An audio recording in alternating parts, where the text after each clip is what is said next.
ಉತ್ತರವನ್ನು ಕೊಟ್ಟಿದ್ದಾರೆ.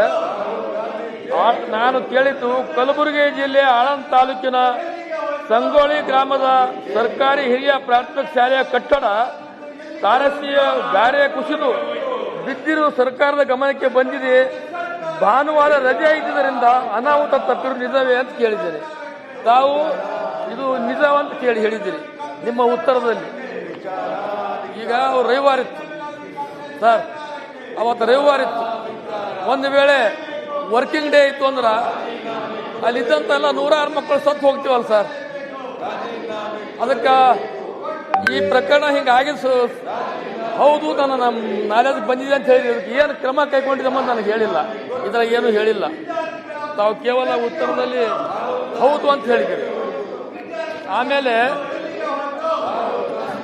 ಕಲಬುರಗಿ ನಗರದ ಸರ್ಕಾರಿ ಮಹಿಳಾ PU ಕಾಲೇಜಿನ ಕಟ್ಟಡವನ್ನು 2015-16ರಲ್ಲಿ ನಿರ್ಮಿತಿ ಕೇಂದ್ರದಿಂದ ನಿರ್ಮಿಸಲಾಗಿದ್ದರೂ ಕೇವಲ 8-9 ವರ್ಷಗಳಲ್ಲಿ ಛಾವಣಿ ಕುಸಿದು ಬಿದ್ದಿದೆ. ಕಳಪೆ ಕಾಮಗಾರಿ ನಡೆಸಿದ ವ್ಯಕ್ತಿಗಳ ಮೇಲೆ ತಾವು ಏನು ಕ್ರಮ ಕೈಗೊಂಡಿದ್ದೀರಿ? ಹಿಂದಕ್ಕಿನ ಕಾಲಕ್ಕೆ ಒಂದು ಕಟ್ಟಡ ಕಟ್ಟಿದ್ರೆ 106 ವರ್ಷಗಳ ಕಾಲ ಇರ್ತಿತ್ತು, 50-60 ವರ್ಷಗಳ ಕಾಲ ಇರ್ತಿತ್ತು. ಕೇವಲ 8-9 ತಿಂಗಳಲ್ಲಿ ಈ ಮೇಲ್ಛಾವಣಿ ಬಿದ್ದಿದ್ದರಿಂದ ಆ ನಿರ್ಮಿತ ಕೇಂದ್ರದವರ ಮೇಲೆ ತಾವು ಏನು ಕ್ರಮ ಕೈಗೊಂಡಿದ್ದೀರಿ?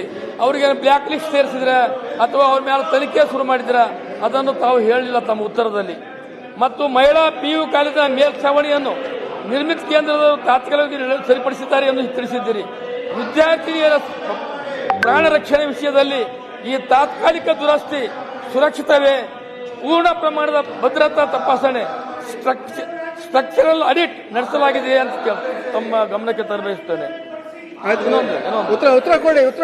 ಸಂಗೋಳಿ ಶಾಲೆಯ 11 ಕೊಠಡಿಗಳಲ್ಲಿ 5 ಕೊಠಡಿಗಳು ಸಂಪೂರ್ಣ ಅಪಾಯಕಾರಿಯಾಗಿದ್ದು ಪ್ರಸ್ತುತ ಮಕ್ಕಳು ಅಭದ್ರತೆಯಲ್ಲಿ ಕಲಿಯುತ್ತಿದ್ದಾರೆ. ಇದಕ್ಕೆ 2026-27 ಸಾಲ ಅವ್ಯವ ಬಜೆಟ್ ವರೆಗೆ ಕಾಯುವುದು ಸರಿಯೇ? ಪ್ರಸ್ತುತ ಶೈಕ್ಷಣಿಕ ಸಾಲಿನಲ್ಲಿ ತುರ್ತು ನಿಧಿ ಎಮರ್ಜೆನ್ಸಿ ಫಂಡ್ ಮೂಲಕ ಈ ಶಾಲೆ ದುರಸ್ತಿ ಮಾಡೋದು ತಮ್ಮಿಂದ ಏನು ಆಗ್ತದೆ? ಮಾನ್ಯ ಸಭಾಧ್ಯಕ್ಷೆ, ಅವ್ರು ಹೇಳಿರೋದು ನಿಜನೇ. ಏನು ಅಂದ್ರೆ ಅವರು ಅಕೌಂಟಬಿಲಿಟಿ ಕೇಳ್ತಾ ಇದ್ದಾರೆ. ನಾವು ಏನೇನು ಯಾವಾಗ KK-RDBಯಲ್ಲಿ ಖರ್ಚಾಗಿತ್ತು, ಯಾವಾಗ ಏನು ಅಂತ ಹೇಳಿದ್ದಾರೆ. ಅಕೌಂಟಬಿಲಿಟಿಗೆ ನಾನು ಅದನ್ನು ಆದಷ್ಟು ಬೇಗ ನಾನು ಹೇಳ್ತೀನಿ, ಇವತ್ತೇ ಹೇಳ್ತೀನಿ. ನಾನು ಅಕೌಂಟಬಿಲಿಟಿಗೆ ಏನಾಗ್ತದೆ, ಬೇರೆಯವರು ಕಟ್ಟಿಕೊಡ್ತಾರೆ ನಮಗೆ. ಕಟ್ಟಿಕೊಟ್ಟ ಮೇಲೆ ಈಗ PWD ಅವರು ಏಜೆನ್ಸಿಯವರು ಇಲ್ಲ ಇದು ಕ್ವಾಲಿಫೈಡ್ ಆಕ್ಯುಪೆನ್ಸಿ ಕ್ವಾಲಿಫೈಡ್ ಅಂತ. ಬಟ್ ನೀವೇನು ಕೇಳಿದ್ದೀರಾ ಅದನ್ನು ಯಾರು ಕನ್ಸ್ಟ್ರಕ್ಟ್ ಮಾಡಿದ್ದಾರೆ, ಎಷ್ಟು ವರ್ಷ ಅದು ಬಾಳಿಕೆ ಬರಬೇಕಂತ ಅವರಿಂದ ಏನಾದ್ರು ತಪ್ಪಾಗಿದೆ ಅಂತ ಹೇಳಿ ಗೊತ್ತಾದರೆ ನಾನು ಇವತ್ತೇ ಅದನ್ನು ಡೈರೆಕ್ಷನ್ ಕೊಡ್ತೀನಿ. PWDನ ಯಾರು ಅವ್ರನ್ನ ಹ್ಯಾಂಡ್ ಓವರ್ ಮಾಡಿದ್ದಾರೆ, ಅವ್ರು ಯಾರು ಕಾಂಟ್ರಾಕ್ಟ್ ಇದ್ದಾರೋ ಅವ್ರ ಮೇಲೆ ನಿರ್ದಾಕ್ಷಿಣ್ಯವಾಗಿ ಕ್ರಮ ತಗೊಳ್ಳೋದು ಒಂದು ಭಾಗ. ಇನ್ನೊಂದು ವಿಚಾರವನ್ನು ನಾವು ಇಡೀ ರಾಜ್ಯದಲ್ಲಿ ಇದಾದ ಮೇಲೆ, ಯಾಕೆಂದರೆ ಅದು ನಾನು ಕೂಡ TVಯಲ್ಲಿ ನಾನು ನೋಡಿದ್ದೆ. ನಾನು ಏನಂತ ಹೇಳಿದರೆ, ಬೈ ಚಾನ್ಸ್ ಏನಾದರೂ ಮಕ್ಕಳು ಇರ್ತಕ್ಕಂಥ ಸಂದರ್ಭವಾಗಿದ್ದರೆ ನಿಜವಾಗ್ಲೂ ಅದು ಭಾಳ ದೊಡ್ಡ ದುರಂತ ಆಗೋದು.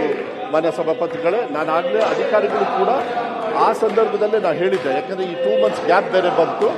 ಆದರೂ ಕೂಡ ನಾನು ಅದನ್ನು ಕೂಡ ಇಲಾಖೆಯವ್ರಿಗೆ ಹೇಳಿದ್ದೀನಿ. ಇಡೀ ರಾಜ್ಯದಲ್ಲಿ ಇರ್ತಕ್ಕಂಥ ಯಾವುದೇ ಶಾಲೆಗಳು ಈ ಥರ ದುಸ್ಥಿತಿಯಲ್ಲಿದ್ದರೆ ಅದನ್ನು ಅಲ್ಲಿರ್ತಕ್ಕಂಥ BO ಅವರಿಗೆ, DDP ಅವರಿಗೆ, ನಮ್ಮ ಅಧಿಕಾರಿಗಳಿಗೆ ಆ್ಯಕ್ಷನ್ ತಗೊಳ್ಳೋದಕ್ಕೆ ಹೇಳಿದ್ದೀನಿ. ಅದೇನಾದರೂ ಸುರಕ್ಷಿತವಾಗಿಲ್ಲ, ಸೇಫ್ಟಿ ಇಲ್ಲ ಅಂದಿದ್ರೆ ಅದನ್ನು ಸೆಕ್ಯೂರಿಟಿ ನೋಡಿಕೊಂಡು ಮಕ್ಕಳನ್ನ ಕ್ಲಾಸ್ ರೂಮಿಗೆ ತಗೊಂಡ್ಬರೋದು. ಆದರೆ ಅವರು ಏನು ಹೇಳಿದ್ದಾರೆ, ಈ ವಿಚಾರದ ಜೊತೆಗೆ ಇನ್ನು ಯಾವುದೇ ಆದ್ರೂ ಕೂಡ ಮತ್ತು ಈ ವಿಚಾರದಲ್ಲಿ ಯಾರು ಕನ್ಸ್ಟ್ರಕ್ಷನ್ ಮಾಡಿದ್ದಾರೆ ಅದು ಅಷ್ಟರೊಳಗೆ ಏನಾದ್ರು ಹಾಳಾಗಿದೆ ಅಂದರೆ ಅದನ್ನು ನಿರ್ದಾಕ್ಷಿಣ್ಯವಾಗಿ ನಾವು ಕ್ರಮ ತಗೊಳ್ಳೋದಕ್ಕೆ ನಾನು ಅಧಿಕಾರಿಗಳಿಗೆ ಸೂಚನೆ ಕೊಡ್ತೀನಿ.